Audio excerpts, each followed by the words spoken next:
Hi guys, welcome back. I want to take a second and just say thank you so much to all of my subscribers. We've crossed that 1,000 mark now, so it's amazing for me to think that there's 1,000 of you guys out there that are tuned in, that are watching what it is that I'm putting out. And I do want you guys to know I want this to be fun. I also want it to be educational and informational.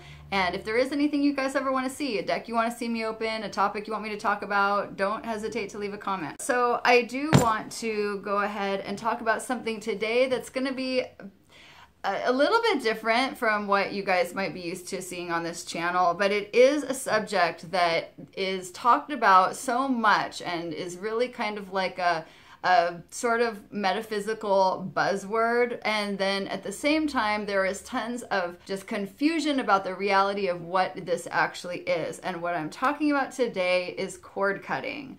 So I have done other videos about this on HOI TV, and if you want to check those videos out, I will make sure and leave that link down below. But I wanted to give you guys just some very, very clear information on what the reality is of cord cutting and etheric cording. And this is something that a lot of my personal clients that come to me at House of Intuition for middle pillar healing may need me to help them with. Now, while cord cutting is something that you can go to a healer to assist you with, it is also something that to a certain degree you are able to do on your own, and it's something that you may actually have done without even realizing it.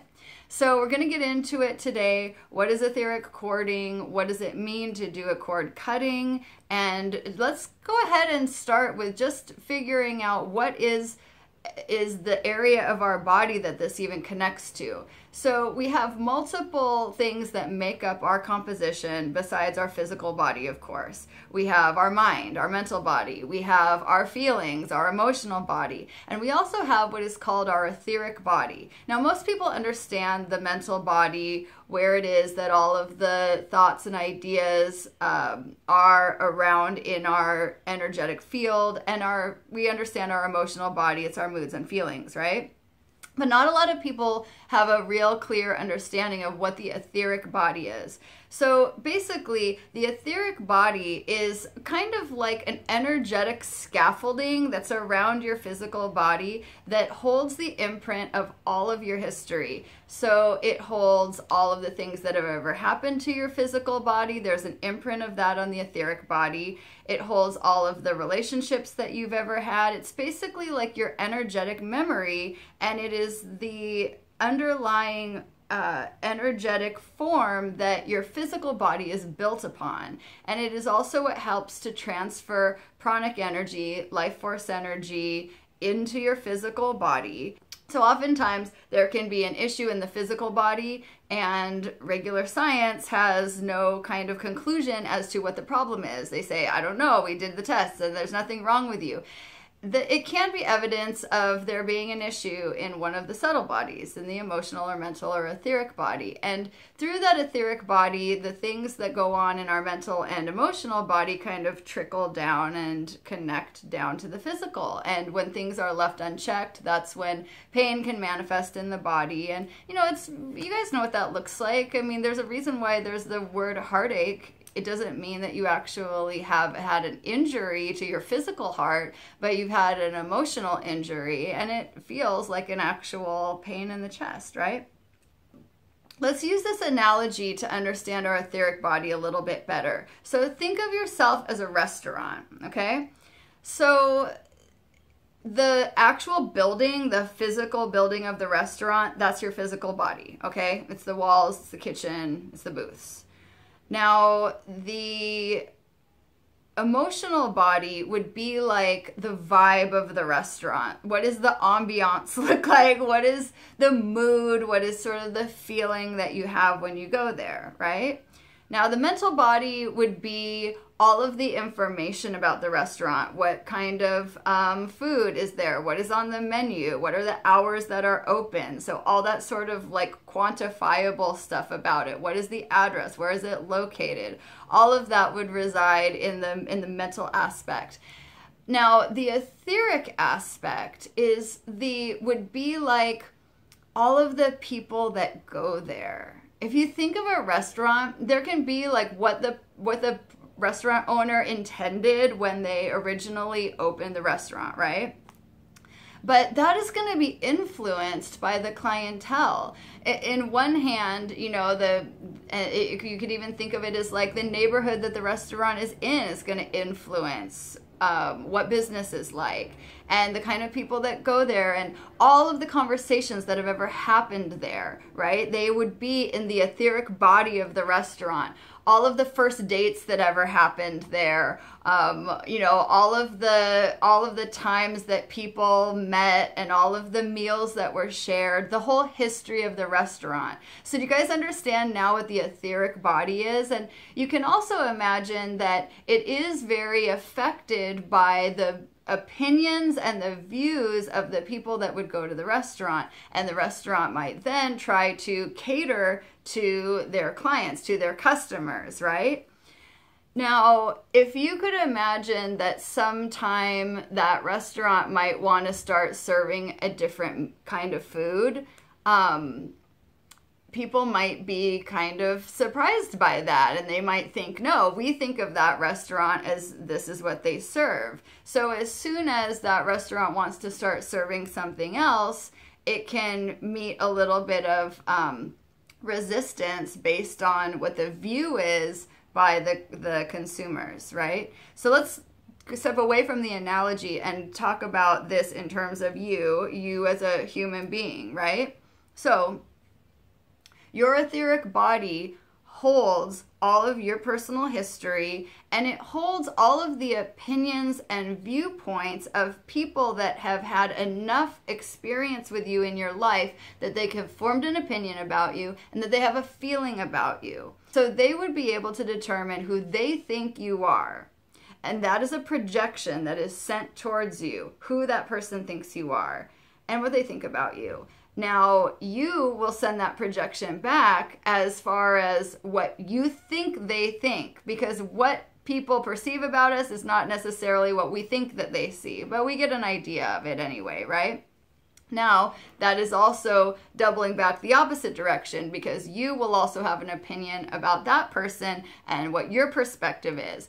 And that perspective, it may be true, it may be false. It may have been true at one time and it might not be true anymore. But this is what creates the cord. It's this bouncing back and forth of this projection about what two people think about each other, how they identify each other, and who they think the other person is. And this is honestly how we bond. If you think about somebody that you know where you can basically finish their sentences for them, it's because you have that very, very strong bond, and you have that cord where you know that person so well that you already know what it is that they're going to say before they've even said it, right? You know their reactions, you know their personality. So that's fine and great if everybody just stayed exactly the same and nobody ever evolved and nobody ever changed and nobody ever tried to, you know, grow beyond who the person is that they were, you know, whenever those opinions were formed. But the truth is, hopefully we are growing and we are evolving, and the more that a person is trying to really rise up out of what those projections are, it can sometimes be very difficult when you've got people that really see you as a certain way and you are trying to evolve beyond that. Because in the same way that we bond, that means that there's an empathic response that is connected to the etheric body. So let's say that there's somebody that you haven't seen for a long time, and you know that you're going to have a little reunion with this person. So you might think, I am going to show up and I'm going to be who I am now. They're not even going to recognize me. I'm going to be this new relevant person that I am. And what usually ends up happening is that upon seeing that person again, everybody regresses a little bit back into who they used to be. You think you're going to show up and be the person you are now, but we get pulled back into our old ways. We get pulled back into the person that we used to be, the person that the other person remembers. And part of why we do that, part of why we regress, is honestly, again, it's an empathic response because we want to just make the other person comfortable. And as empathic human beings, which we all are, we'd rather make the other person feel comfortable because that makes us feel comfortable than to try to be somebody that, even though it's true to us now, that person doesn't recognize. So could you have etheric cording with somebody that you have never met in person, but you have communicated with? Yeah, I think so. But if you only know the other person and they don't know you, then there's nothing to weave that cord really back to you. So you can still have a connection to them. You can still even feel like there is some kind of a bond, but it's a one-way street, right? Now, the idea of doing cord cutting, this is where a lot of misinformation is put out there, because people think if I sever a cord between me and someone else, then that's going to cut that person out of my life. And you see this come up when you've got unhealthy relationships, especially, you know, exes that have been romantic, and people want to clear that energy out. And when you have that cord, even if that person's not around anymore, you still feel energy coming back and down it. You know, it's like you can still be thinking about that person a lot. You can still kind of sense when they're thinking about you or when they're not. So people want to do what is called cord cutting. And I will tell you, the first thing is, it does not cut the person out of your life. It doesn't cut the person out of your head, but it definitely can minimize the amount that you're thinking about a person. And this is what a cord cutting, etheric cord cutting is intended to do.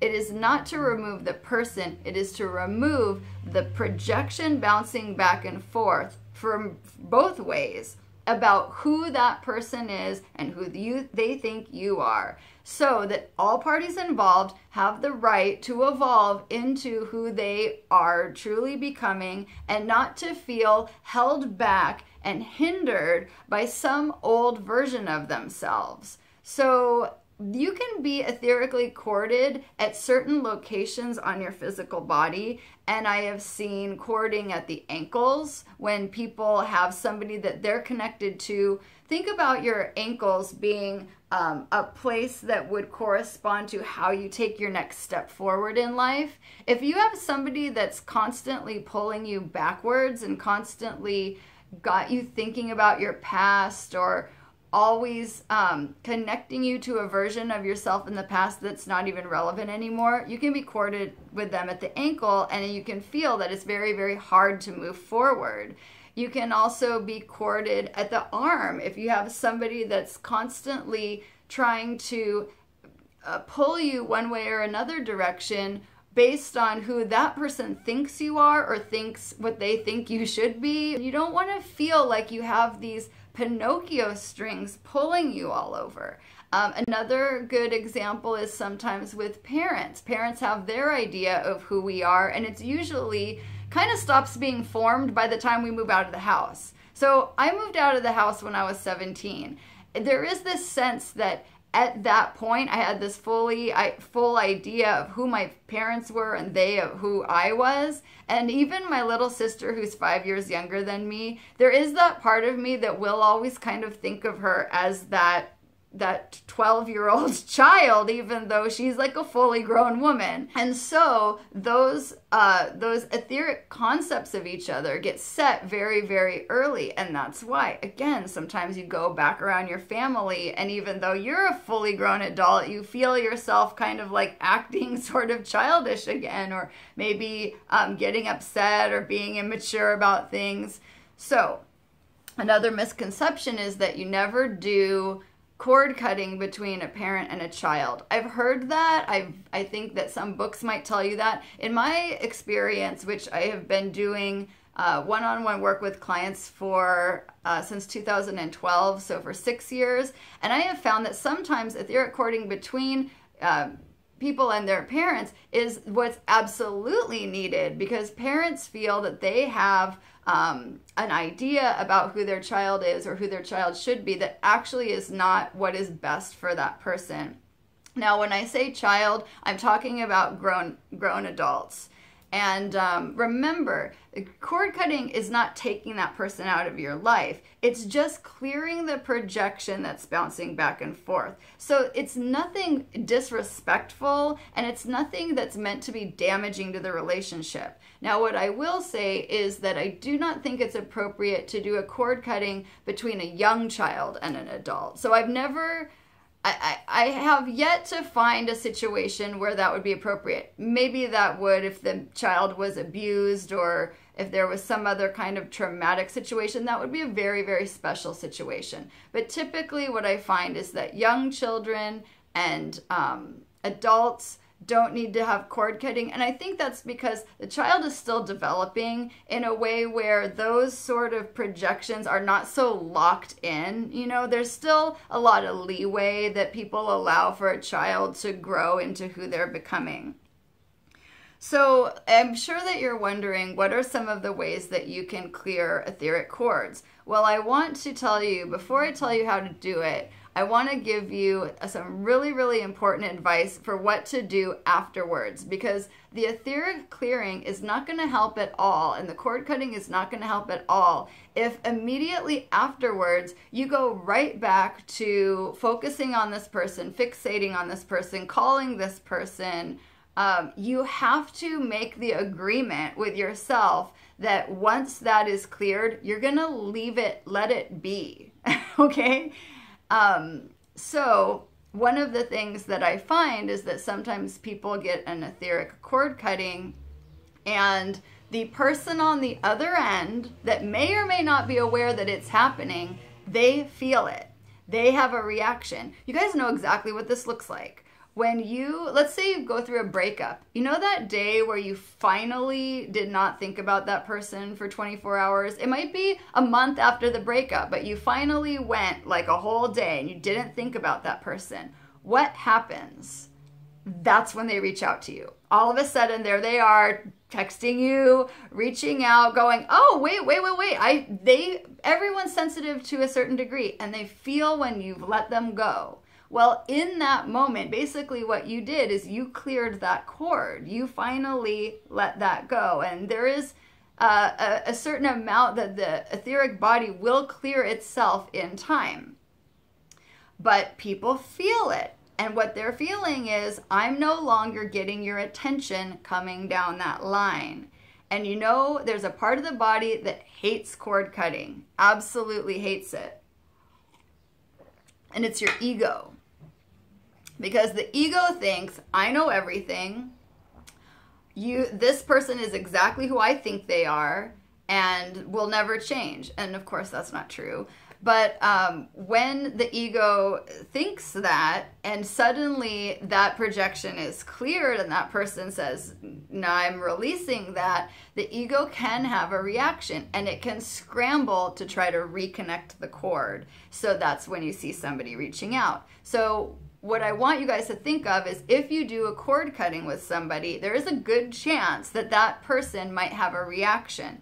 Even if it is somebody that you love very much and still want to have in your life very much, but you simply want to release that sense of who they've thought that you were in the past, and you want to be able to have the right to evolve into who you're becoming. Let's say that you're a person who's been chronically late, you know, and everybody kind of knows that about you. They know that you never show up on time. They have to invite you half an hour earlier than everyone else. Now, let's say that you make a very, very concerted effort to not be that late person anymore. And you really work on it and you actually get a hold of it and you change and you start to really leave yourself more room. Now you're not showing up late anymore, but everybody still thinks of you that way, right? And they might even say to you, oh, we know you're going to be late. You know how frustrating that is? I mean, think of something in your life where you've made a change, but people don't really accredit you with that, right? Because that's the cord. That's how they still think of you.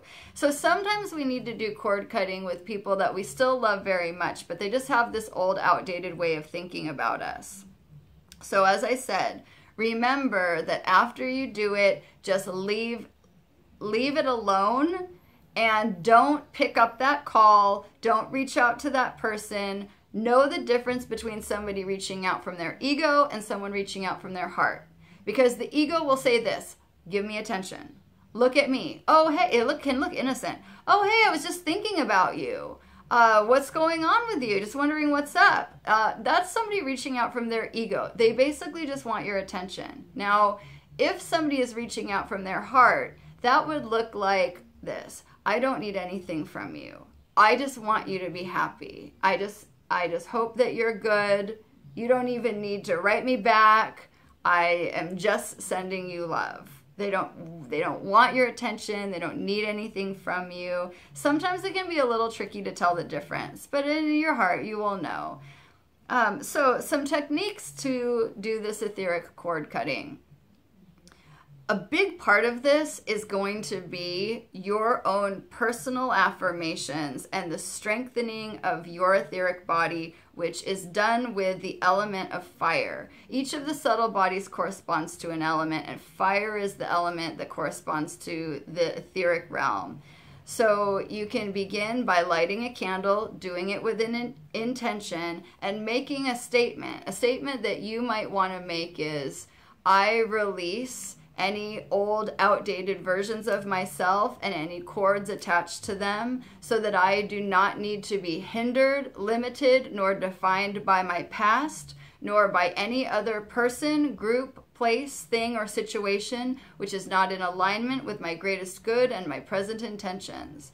And you can say something like that out loud. Now, one thing that you can find very helpful in doing this etheric cord release is an invocation of what is called the violet flame. Now, the violet flame comes from an ascended master, Saint Germain, and basically what it is it's one part invocation and one part visualization. So an invocation that you can use sounds like this. I am a being of violet fire. I call forth the violet transmuting flame to pass through my etheric body and to transform and transmute anything not in alignment with my greatest good. Now, you can make that statement after you've already made your statement about releasing the cording, or you can make it before. And once you've made that, then you do a visualization. And what you're picturing is a purple fire. Now, some people picture that it starts in their heart and it expands outward until it's like a big bonfire all around you. Some people picture that it comes down from down below your feet and it starts to build itself upward. Some people might even feel that that violet flame descends and comes around them. I usually imagine it starting from the feet and rising upward because that's what fire does. And you picture yourself in this purple fire and it's completely purifying, and you can do this with your eyes closed as you visualize it burning away any of the cords in your etheric body. You don't even have to know who the person is that you might still be connected to. You might have etheric cords that go back to somebody from so long ago you don't even think of them anymore. But when you are doing this work, I want you to understand that if you make the statement that I am clearing what is no longer helpful nor relevant and I'm releasing these projections, if you do this with the positive intention of being in alignment with your highest self, then you know that you're not going to be releasing anything that you actually need. And when it comes to clearing, here's something to consider. You can't clear your truth. You can't. Your truth is your truth, and you can't release it. So sometimes when people come and they get a clearing, they say, well, what if you accidentally clear something that I need? What if you release something that actually is important for me? And I will tell people, I cannot clear your truth. It is inherent. It is yours. It can't be taken from you. If there's one thing that can't be taken away from you, it is that. So do not worry that you're going to burn away something that's not meant to be burned. And when I picture that in that violet flame, those little cords actually look bright orange, and they're just kind of like crackling away, like if you took a lighter to lit a loose thread and just kind of watched it singe away. Now, there's another tool that you can use to do a cord cutting, and that is a crystal which is called selenite, and you guys might know about it, selenite wand. And I actually have a surprise unboxing for you guys right now. Now, I use 2 pieces of selenite in my healing that are both about this long. I actually have one that is raw and I have one that is a little bit more polished, and you can use those to comb through your aura, or I actually like to use it from the bottom up, combing up this way, almost like if you were back combing your hair, because you really want to get into all of those aspects of the aura. And another way that I might do a cord cutting is to actually hold with one wand if there's an area where I feel a tightness or if I feel that there's a cord connected there, and then use the other wand to kind of saw through that. Then I want to send that to the light so I can send that to a candle. But I got something in the mail. It's big, right? And I can't wait to show you guys what this is. So I'm going to open this for you, and I will tell you this is something that I actually got on Etsy. And it started with something that I saw, I think, on Instagram. So somebody had posted this picture. If you're the one who posted this and you're actually watching this video, please let me know. So what I saw was this selenite wand that was kind of a little bit different and special. And I was like, oh my God, that's the most amazing thing, especially for cord cutting. So I looked it up to see if I could find something like this. And I actually did find it, and I found it on Etsy. And apparently there was only one, but I think if you guys look for something like this, you might still be able to find another one. And this came from, let's see, the Crystal Angel in, looks like Utah. And you guys know I go to the gem show every year. I've never seen something like this. So here it is. Let's go ahead and open this up. Of course, it's all taped up because it's something fragile. Selenite is kind of a fragile stone. It's also called gypsum. If you guys have ever seen those videos on YouTube, if you haven't seen these, go and watch after you're done watching this video of the giant Mexico crystal caves. The ones where there's like guys that are walking on huge, enormous log, like beam, like crystals in these caves in Mexico. Those are actually selenite crystals. They call them gypsum in the video because that's more of like a scientific term. This is, I can already tell, way heavier than I thought it was going to be. So it's really exciting because sometimes you see things in a picture and you don't know really how big they're going to be in real life. And you got to be really careful buying crystals on the internet. You know, crystals are always best to be purchased if you can in person. And I know they're not always going to be, you know, not everybody has access to a good crystal store. But if you do have to buy your crystals online, I mean, you can do that. Just make sure it's somebody reputable. You know, always look at the reviews. Always make sure that you're not just going to get scammed. Wow. All right, you guys ready for this?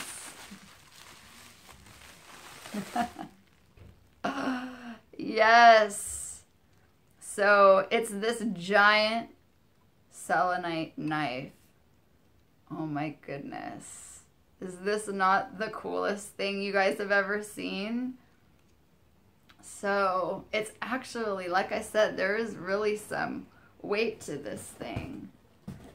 So I'm sure you can imagine what I'll be using this for very, very soon. To be doing some clearing, also to be doing some banishing. This would be amazing to be using for the lesser banishing ritual. And to just go ahead and move that right through the etheric body. I can take that right down over the front. Any etheric cording down in the back, especially anything that I might have that's been bothering me from my past. And remember, the etheric body, as it is holding everybody's projection, it totally influences your own self-image. So if you have a problem with your confidence, your self-image, your self-worth, your self-value, you want to do some work on your etheric body. And going ahead and clearing that etheric body, clearing out those old versions of you is a big part of that. So you can do that with selenite, absolutely. You don't have to have a giant knife like this, but you can use a regular selenite wand, and you can use that violet flame invocation, and you can even just use the affirmation. But remember, with any kinds of metaphysical healing, you have to do the part. You can't clear it and then just decide you're just going to go back to your old ways. So you really have to do the work. And if you really feel that you need more help with etheric clearing, that's a good time to go see a healer, because Reiki can help with that, crystal healing can help with that, and definitely if you're in Los Angeles and you want to come book a session with me, you can call House of Intuition. I'm there to do healings 3 days a week. And I hope that this has been helpful for you guys. I'm going to go play with my giant selenite knife. And thank you guys so much for tuning in. I also want to show one last thing before I let you go, and that is that 22 Teachings now has merch. So I'll leave the link down below, but we've got bags with the new logo for the school. And we've got this one that has the triple blessing with the 3 pentacles. And then, of course, our hashtag magic is real with the little bunny there. These were designed by an artist named Kanoko, who is amazing. So all of those and more are up on the 22teachings.com website. Thank you guys so much. Give us a like, subscribe if you haven't already, and I'll see you guys next time. Bye.